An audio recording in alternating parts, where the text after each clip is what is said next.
Hey everybody, this is Brad from Johnson Small Engines, better known as the one-handed mechanic. If I can do it, you can too. Today I'm going to show you how I will start and operate this Ariens. It's a 11528, which means this is an 11.5 horsepower, 28-inch path, self-propelled snow thrower. These are one of the good ones that has a Tecumseh motor on it, and it's really hard to find these machines. So to start, you want to check the oil. And the oil cap is right here, and with this, just pull it out. You're gonna clean it off, and then screw it in, pull it back out, and see where we're at. Now you should be right around the full mark, which it is. It's brand new oil in there, so it's clean and good to go. So that's checking the oil. We're gonna come to some of the controls here. One, you're gonna have electric starter, so you're gonna have the extension cord here for the electric starter. We have the auger handle here. This is your chute up and down for the front, okay? And these can get kind of stuck through time. So you may want to spray some silicone up in here from the other side, and that'll help that sticking process if it does get sticky in the future. Right here is your forward speeds and reverse speeds. Okay, of course you have forward and reverse. This right here is your left and right for your chute. And as you can see, it looks like a wheel right here, so this handle here is for your self-propelled drive, okay? Going down to the controls in the front, you do have to remember, this is a key, and if the key is missing, this engine will not start. So if you have a hole right here in your housing, and it doesn't have a key in it, this is actually a ground right here. You have to push the key in, and it has to be in to run, okay? This is the choke. And off is here, on is here with the forward slash, that's the choke on, okay? Throttle is down here, all the way down is stop. So you do have to bump this up a little bit or it'll be in the off position. So don't try to start it when it's all the way down because it's actually shutting itself off.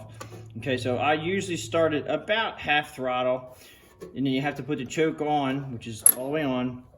There's a primer valve here, so when it's really cold conditions, you know, prime that 1 or 2, 3 times, depending on how cold it is. I would say if you're gonna have snow, it's gonna be 32 degrees, so you're probably gonna use this, and this is why that primer is there, so you can prime it a couple times before you start it.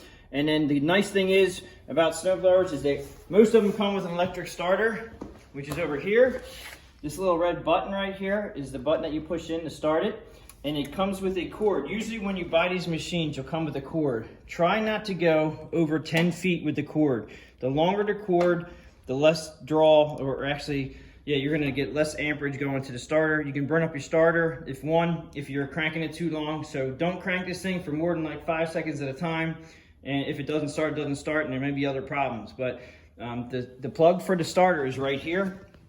And what we do is, it's a ground three-prong grounded plug. Just gonna plug it in here. Now I'm gonna have to walk this over to the wall to show you how to start it. Back to the controls. We have half throttle right now. We have it on full choke. Make sure that this button is in. And I'm gonna prime it. It's about 50 degrees in here, but I'm gonna give it 1 prime. And now being that the choke is on, it's gonna do most of the work. But in the cold conditions, you're probably gonna wanna prime it more. There is a fuel on and off shutoff valve on this, so you have to make sure that you check underneath your fuel tank, which this is, make sure your fuel valve is turned on. Okay, this has a fuel valve shutoff. Some of them didn't, some of them did. You can read it right there, off, and then just turn it straight up and down, which is on. And I did forget to do that, so do not forget to turn your fuel on. Okay, so we have everything set up to crank, so now we're gonna push the button. As soon as this thing starts, you want to take the choke off, or at least take it back about halfway. Now, when it's real cold outside, you may need to leave the choke on for a little bit to get this to warm up.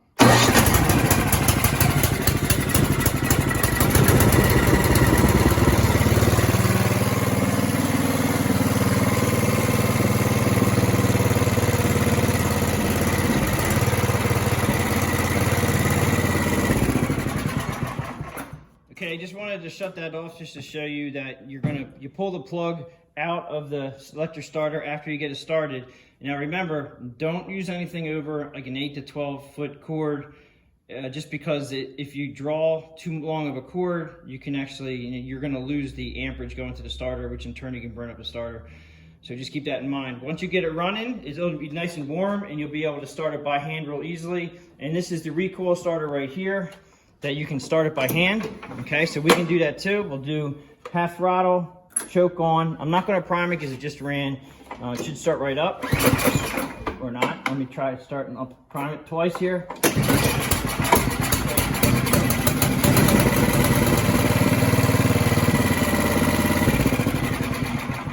Okay, so it doesn't start in the first couple pulls. You know, definitely give it some prime. I was surprised it didn't start there, but it is definitely a tug. These engines they're big engines. You're pulling against drive belts in there that are actually running the machine. I'm gonna push this a little forward and show you how to operate it. Okay, so I brought it outside just to show you how to operate it. Again, we're gonna start it up again. Choke on, half throttle. I am gonna prime it twice. 1, 2. The fuel is on, so I'm good there.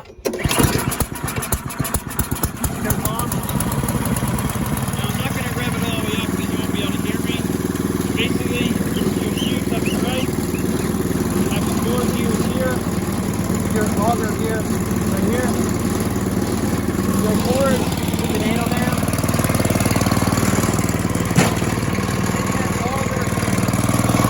Auger's on this side. Hit the auger.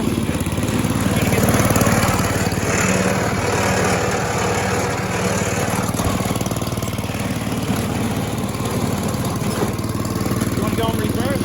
Set up the handle. Go in reverse.